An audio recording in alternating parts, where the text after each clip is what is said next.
Good evening అన్న.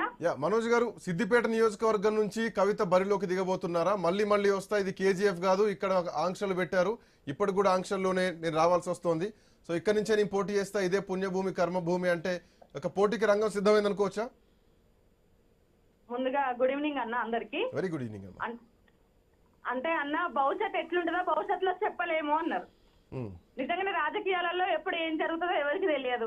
కాబట్టి ప్రజలు కోరుకుంటే, తెలంగాణ ప్రజలు కోరుకుంటే, సిద్దిపేట ప్రజలు కోరుకుంటే కవితక్క గారు నిల్చోవడంలో, అక్కడ పోటీ చేయడంలో తప్పేముంది? తప్పకుండా చేస్తారు.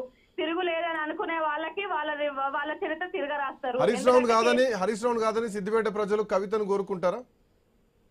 ఎందుకు అనుకుంటున్నారు అట్లా? ఆ రోజు కేసీఆర్ గారు ఆయన తీసుకొచ్చి పెడితే గెలిపించుకున్నారు అని అంటే కేసీఆర్ గారిని చూసే కదా. కానీ కేసీఆర్ తీసుకొచ్చి పెడితే హరీష్ రావు గెలిచారు, ఇక్కడ కేసీఆర్ పార్టీలోంచి బయటికి పంపించారు. కేసీఆర్ గారు పార్టీలో నుండి బయటికి పంపించడానికి కారణం కూడా ఈ కుట్రదారులే, ఈ వీళ్ళే అని చెప్పి అక్కడ స్పష్టంగా చెప్పిండ్రు. ఒక తల్లిని బిడ్డని పాపిండ్రు ఈ రోజు ఈ కుట్రలు చేసి. కాబట్టి తప్పకుండా సిద్దిపేట ప్రజలు ఇవి గ్రహిస్తారు. సిద్దిపేట ప్రజలు ఇప్పుడు ఎవరైతే అవినీతి చేసిండ్రో, ఏమేం చేసిండ్రో అనేది కవితక్క గారు మీడియా ముందు ఎట్లయితే పెట్టిండ్రో, రేపు రానున్న రోజుల్లో సిద్దిపేట ప్రజలు అదే గ్రహిస్తారు. అవినీతి చేసిన వాళ్ళని తప్పకుండా సిద్దిపేట ప్రజలు వద్దనుకుంటారు. కవితక్క గారిని అంటే అవినీతి ఒక సిద్దిపేటకే కాదు కదా, పూర్తి రాష్ట్రం మొత్తం గ్రహించాలి. ఆల్రెడీ నిజామాబాద్ పార్లమెంట్ సెగ్మెంట్ నుంచి పోటీ చేశారు కవిత, అక్కడ మొత్తం వదిలేసి ఎందుకు సిద్దిపేటకే వస్తున్నారు? సిద్దిపేట టార్గెట్ గాని ఎందుకు వస్తున్నారు? సిద్దిపేటలో చెయ్యొచ్చు, కర్మభూమి కావచ్చు అని కానీ చేస్తాను ఎక్కడ కూడా ప్రకటించలేదు. ఒకవేళ ప్రజలు కోరుకుంటే అది జరుగుతుందని. ఈ రోజు నిజామాబాద్ ని వదులుకుంటారు అన్నది కాదు, నిజామాబాద్ లో వీళ్ళు కుట్రలు చేసి ఓడగొట్టింది కదా. ఇప్పుడు అన్న ఈ రోజు ఇప్పుడు ఇందాక మాట్లాడుతుంటే విన్నా నేను, లిక్కర్ కేసు అనేది కవితక్క గారి మీద, కేసీఆర్ గారి మీద ఉన్న కక్షతోని కవితక్క గారి మీద పెట్టింది అని చెప్పేసి సారే స్వయంగా చెప్పిండ్రు. ఈ రోజు మా అక్క జైలుకి వెళ్ళినప్పుడు పార్టీ అంతా అండగా ఉందని, మిగతా నాయకులకి చిన్న నోటీసులు వస్తే చేసినంత పార్టీ ఈ కవితక్క గారు జైల్లో ఉన్నప్పుడు చేసిందా? మేము జాగృతి కార్యకర్తల్లాగా ఆ రోజు మా కళ్ళల్లో నుండి నీళ్లు రాలేదు, రక్తాలు వచ్చినాయి. ఒక్కరు ప్రెస్ మీట్ పెట్టి ఖండించలేదు, ఒక్కరు కూడా ఎక్కడ కూడా నిరసనలు చేస్తలేరు. నిరసనలు చేసే మమ్మల్ని తీసుకుపోయి జైల్లో పడేస్తా అంటే, పోలీస్ స్టేషన్ లో పడేస్తా అంటే కనీసం మాట్లాడే దిక్కు లేదు అని ఆ రోజు బాధపడ్డ వాళ్ళం మేమంతా. మిగతా నాయకుల మీద జరిగినప్పుడు ఉన్నంత స్పందన కవితక్క గారి మీద జరిగినప్పుడు ఎందుకు లేదు? తను పార్టీ కోసము, పార్టీ కేసీఆర్ గారి కోసము తన మీద ఒక నింద, ఆడబిడ్డ మీద ఒక నింద మోస్తూ తను జైల్లో 5.5 నెలలు గడిపి వచ్చింది కదా. ఆ టైంలో ఎందుకు అంతగానము స్పందించలేదు? మిగతా నాయకులు చిన్న నోటీసులు ఇస్తేనే కూడా పెద్ద హైరాణ చేస్తుంది కదా. ఇవన్నీ గత 18 సంవత్సరాలుగా కూడా కవితక్క గారి మీద కుట్రలు జరుగుతున్నాయి.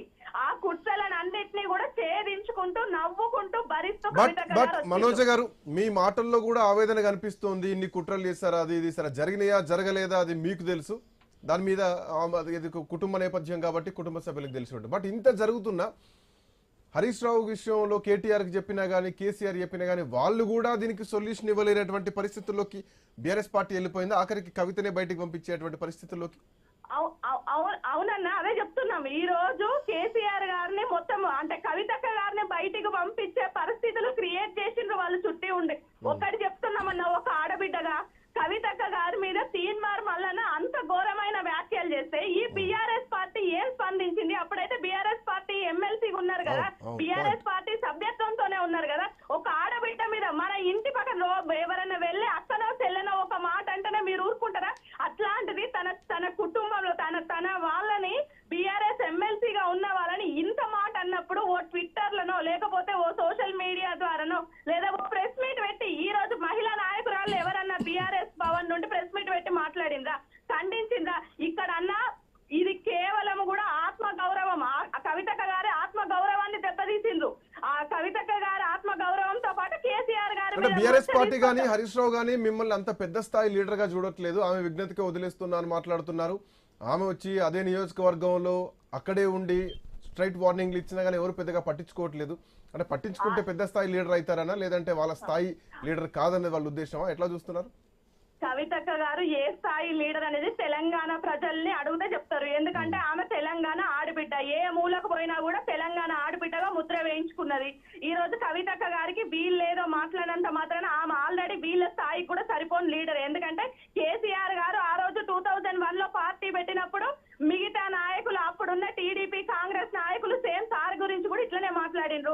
ఆ రోజు సార్ ఎట్లయితే సాధించి చూపించిండ్రో కవితక్క గారిని కూడా ఈ రోజు అంత స్థాయి నాయకురాలు కాదు అని అనుకున్న వాళ్ళకి ఖచ్చితంగా కూడా సమాధానం చెప్తాము. మేము గట్టిగా పనిచేస్తాము, తెలంగాణ ప్రజల కోసం పనిచేస్తాము, కవితక్క గారికి అన్యాయం చేసిన వాళ్ళ కోసం పనిచేస్తాము, ఈ బీసీల కోసం పనిచేస్తాము, చాలా స్ట్రాంగ్ గా పనిచేస్తాం అన్న ఇంకా ముందు. సో కుటుంబ పంచాయతీలకు ప్రజలు ఎందుకు రెస్పాండ్ అవ్వాలి?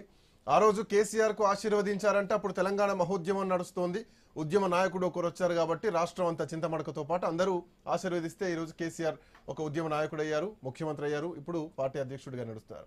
బట్ కవిత విషయంలో కేవలం కేసీఆర్ కూతురు అన్నటువంటి విషయం తప్పితే ఇంకా ఏం చూడాలి, ఎందుకు చూడాలి?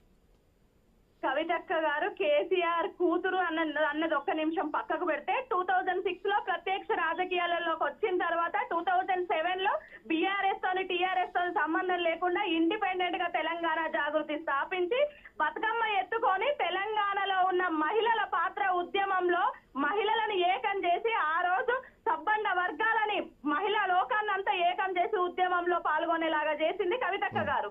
గల్లీలకు పరిమితమైన బతుకమ్మని బుర్జు ఖలీఫా దాకా దాటింది కవితక్క గారు. కాబట్టి కవితక్క గారిని ఎందుకు ఆదరించారన్న తెలంగాణ ప్రజలు తప్పకుండా ఆదరిస్తారు. కుటుంబ పంచాయతీతోనే కవితక్క గారికి సంబంధం లేదు. సార్ కి చెప్పిండ్రు, రామన్న రెస్పాండ్ కాలేదు, సార్ రెస్పాండ్ కాలేదు. వాళ్ళు కనీసం షోకాస్ నోటీస్ కూడా ఇవ్వకుండా ఒక ఆడబిడ్డని తప్పులు చేసిండ్రు, తప్పు అని చెప్తే దానికి కూడా కనీసం వివరణ కూడా అడగకుండా అక్కడ సస్పెండ్ చేసిండ్రు. సస్పెండ్ చేసినాక కూడా ఒక్క మాట కూడా వాళ్ళ గురించి సార్ గురించి గానీ మేము ఎవరి గురించి గానీ మాట్లాడదలుచుకోలేదు. ఎందుకంటే ఆయన జాతిపిత.